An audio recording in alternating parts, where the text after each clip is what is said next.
The present simple. I love the present simple. The present simple is my favourite tense. But Toby, I know the present simple. The present simple was the first thing I learnt in English. Yes, but do you know every single use of the present simple that you need to know for the B2 First Cambridge exam? Maybe you do, and maybe you don't.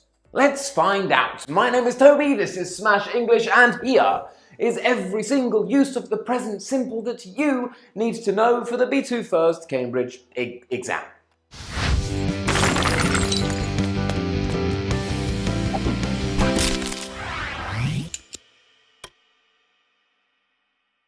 Here is a line of time. A timeline. Here is the past, here is the present, and here is the future. Where does the present simple go on this timeline, this line of time? The present, obviously. No, you idiot! I'm sorry! We do not use the present simple for things that happen in the present. We use the present continuous for that. Let's look at an example. I watch Smash English every day. So when do I watch Smash English? In the past, the present, the future? The present simple is like the past, the present and the future all in one. It is beyond a timeline. Whoa, isn't that deep? We learn so much with Smash English. So let's look at some ways that we can use the present simple in practical situations. Present simple for habits.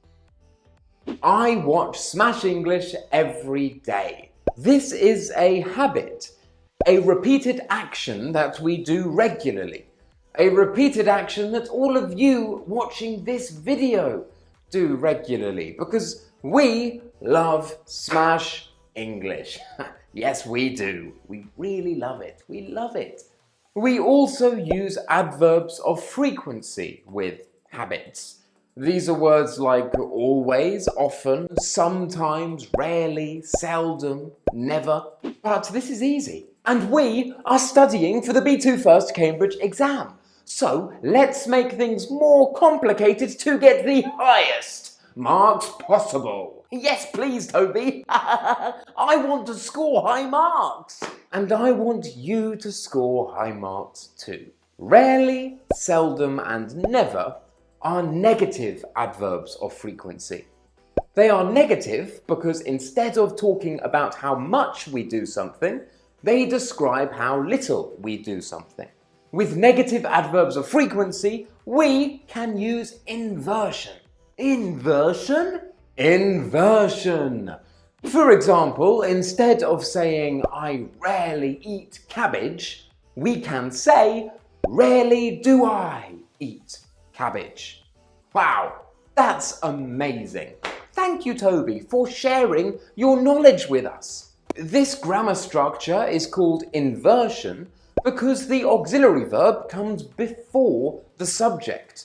We are inverting the positions of the subject and the verb, just like we do in questions. But this is not a question.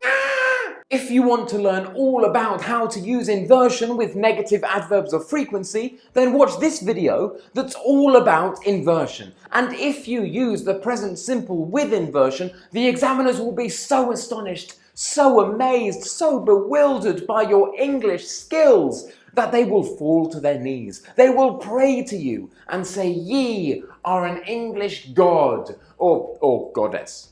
Yeah, so that's inversion, and that's the present simple for habits. Present simple for facts. The sky is blue. Toby is beautiful. Babies come from women's stomachs. Yeah, these things are facts. They are always true, and because they never change, we use the present simple.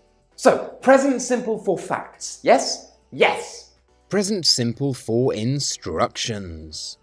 Toby, how can I learn English and have fun at the same time? Well, First, you go to YouTube.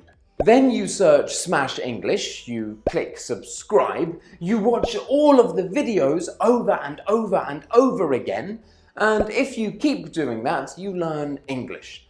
Like a pro, like me. Seriously, that's how you learn English. That is the only way to learn English. If anyone tells you there is another way, well, they are pathological liars, aren't they? So subscribe and watch all of my videos over and over again, forever. Why not start with this one here, about writing an informal email for the B2 First Cambridge exam, because that's the exam we're studying for. Logic. We use the present simple to give instructions, and that's because the instructions don't change. The procedure stays the same.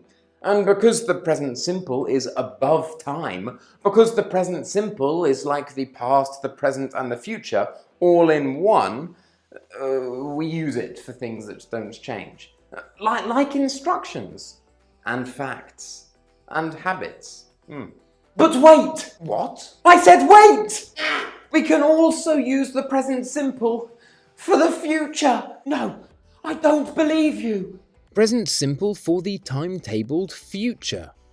Guys, hey? The new Smash English video comes out tomorrow. Seriously? Seriously? Wow, what great news! In this example, we have used the present simple because the future event is timetabled. Is it fixed in the future? Yes. Can we change it? No. Is it certain? Yes, it is. It is fixed in the future, it is timetabled, and we cannot change it.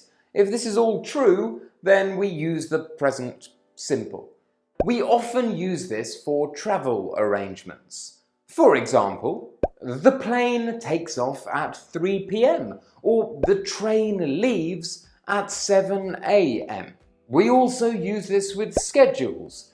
For example, my lesson starts at 5 p.m. You get the idea.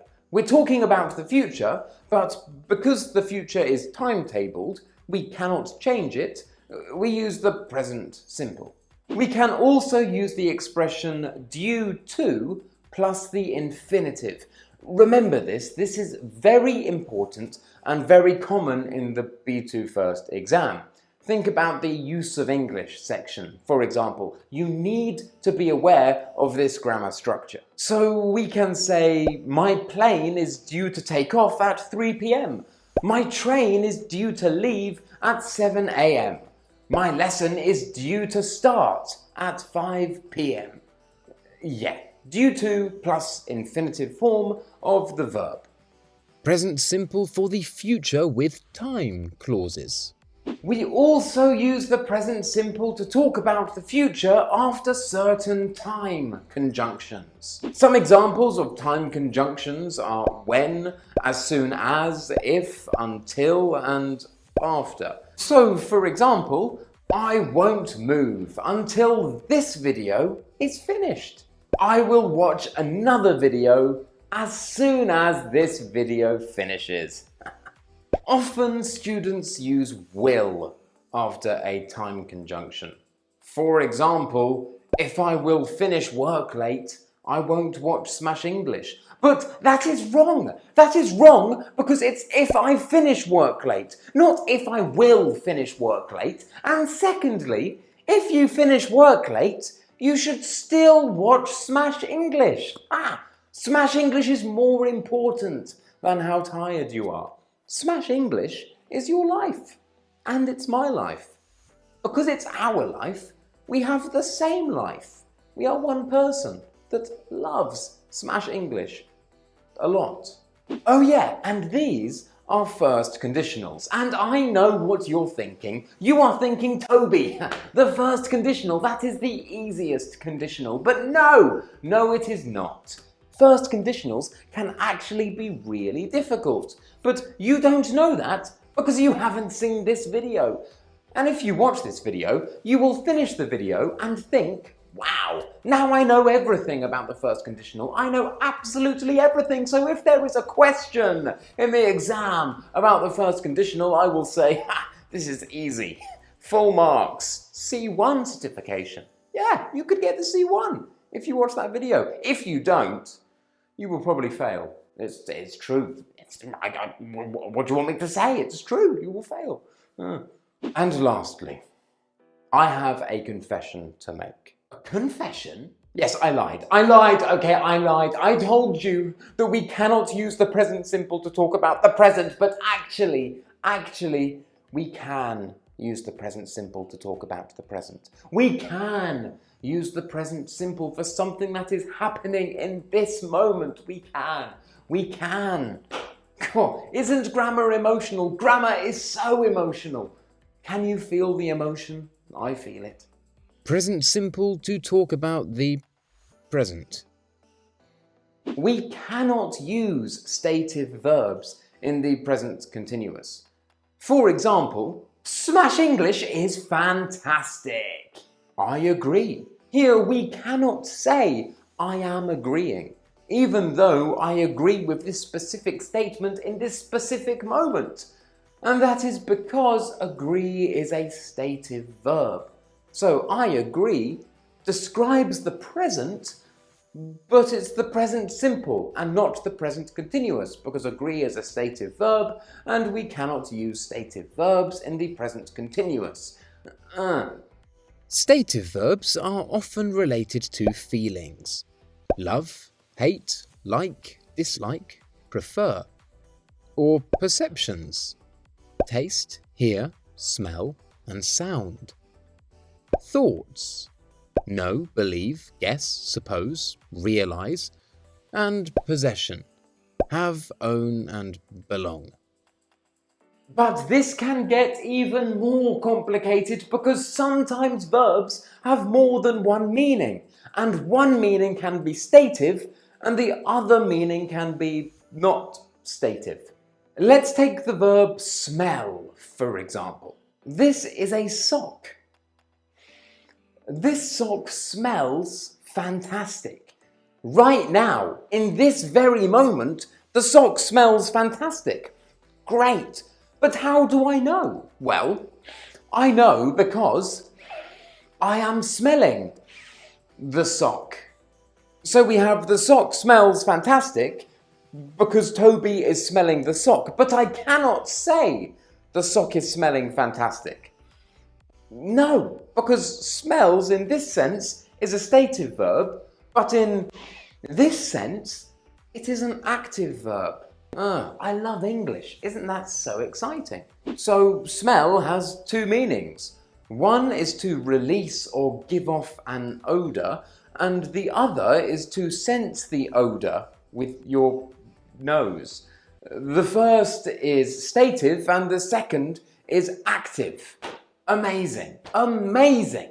And maybe, if you are watching this video, Smash English has a video all about stative verbs, and it will be here.